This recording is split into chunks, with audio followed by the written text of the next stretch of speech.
আসসালামু আলাইকুম everyone, welcome to জান্নাত কুকিং চ্যানেল। আজকে আমি আপনাদের সাথে শেয়ার করব সুজির বিস্কুট অথবা পিঠা। মাত্র 1 কাপ সুজি আর 1টি ডিম দিয়ে বেশ অনেকগুলো সুজির বিস্কুট পিঠা তৈরি করে নেওয়া যাবে।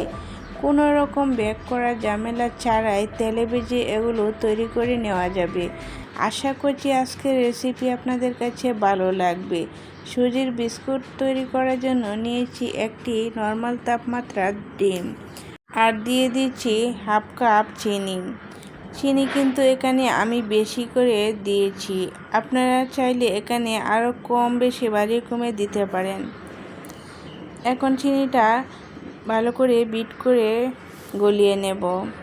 বিট করতে করতে এক পর্যায়ে দেখবেন এরকম ফুমি ভাব চলে আসবে, তখন এই চিনিটা খুব সুন্দরভাবে গলে যাবে। চিনিটা অবশ্যই ভালো করে গলিয়ে নিতে হবে। এখন দিয়ে দিচ্ছি 1 কাপ সুজিটা আপনারা চিকন দানা অথবা মোটা দানা যেটাই নেন কোনো সমস্যা নেই। দিয়ে দিচ্ছি হাফ চামচ লবণ,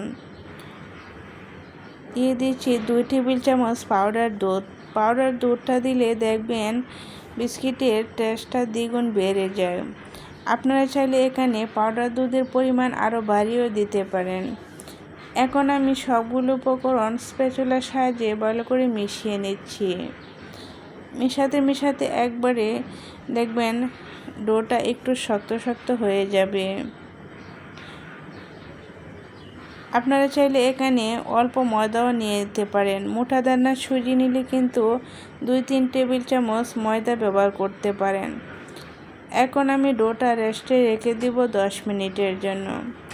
10 মিনিট পর দেখেন ডোটা কতটা সুন্দর হয়েছে। রেস্টে রেখে দিলে সুজিগুলো ফুলে নরম হবে আর বিস্কিটের শেপটা খুব সুন্দর হবে, বিস্কিটগুলো খুব সুন্দর হবে। এখন আমি একটা চামচের সাহায্যে অল্প একটু ডো নিচ্ছি। চামচের সাহায্যে ডো নিলে দেখবেন সবগুলো বিস্কিটের শেপ একই রকম হবে। ডোটা আমি হাতের সাহায্যে ঘুরিয়ে চ্যাপ্টা করে গোল শেপ দিয়ে নিয়েছি। একটা চামচের সাহায্যে আমি দাগ টেনে দিচ্ছি। আপনারা চাইলে ছুরি অথবা অন্য যে কোনো কিছু দিয়ে করে নিতে পারেন। এরকম করে আমি আরও একটি বিস্কিট তৈরি করে নিচ্ছি। চামচের সাহায্যে অল্প একটু ডো নিয়ে হাতের সাহায্যে গোল করে নিচ্ছি। আলতোভাবে একটু চ্যাপ্টা করে এখন একটা চামচের সাহায্যে দাগ টেনে নিচ্ছি। এরকম করে আমি সবগুলো বিস্কিট তৈরি করে নেব। বিস্কিটগুলো তেলে ভেজে নেব। চুলায় একটি প্যান বসিয়ে পরিমাণ মতো তেল দিয়ে তেলটা আমি মিডিয়াম আঁচে গরম করে নিয়েছি আর চুলার আঁচটা মিডিয়াম টু লোতে রেখেছি। এক এক করে বিস্কুটগুলো তৈরি করে আমি তেলের মধ্যে দিয়ে দিচ্ছি। কিছুক্ষণ হয়ে যাওয়ার পর দেখবেন বিস্কুটগুলো তেলের উপরে ভেসে উঠছে আর চুলার আঁচটা কিন্তু বাড়ানো যাবে না। বিস্কুটগুলো অল্প আঁচে ধৈর্য সহকারে ভেজে নিতে হবে। 7 থেকে 8 মিনিট সময় লাগতে পারে।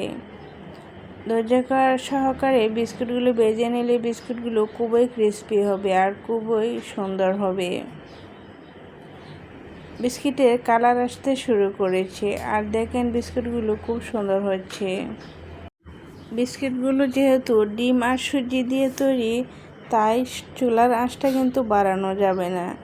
খুব দ্রুত কালার চলে আসবে আর ক্রিস্পি হবে না। চুলার আঁচ কমিয়ে রেখে ভেজে নিলে বিস্কুটগুলো খুবই সুন্দর হবে।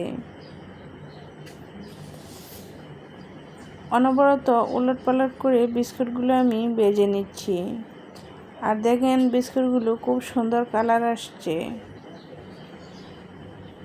বিস্কুটগুলো আমার প্রায় ভাজা হয়ে এসেছে। এখন আমি এগুলো নামিয়ে নেব।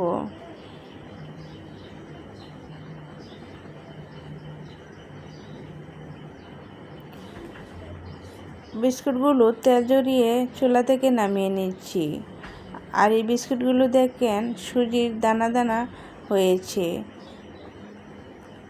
ভাজতে ভাজতে দেখবেন এক পর্যায়ে এরকম দানা দানা হয়ে যাবে, তখনই কিন্তু বিস্কুটগুলো নামিয়ে নিতে হবে। দেখেন বিস্কুটগুলো কত সুন্দর হয়েছে আর খুবই ক্রিস্পি হয়েছে। আশা করছি আমার এই সহজ রেসিপিটা আপনাদের কাছে একটু হলেও ভালো লেগেছে। ভালো লেগে থাকলে লাইক, কমেন্ট, শেয়ার করবেন, সাবস্ক্রাইব করে আমার চ্যানেলের পাশেই থাকবেন। আমি একটা বিস্কিট আপনাদেরকে ভেঙে দেখাচ্ছি। দেখেন আলতোভাবে চাপ দিলে বিস্কিটগুলো খুব সুন্দরভাবে ভেঙে যায়। বিস্কিটগুলো দেখতে যত সুন্দর, খেতেও কিন্তু অনেক মজার হয়েছে। বিকেলে চায়ের সাথে কিন্তু ওই বিস্কিটগুলো রাখাই যায়। আজ এ পর্যন্তই। সকলের সুস্থ কামনা করে বিদায় নিচ্ছি। আল্লাহ হাফেজ।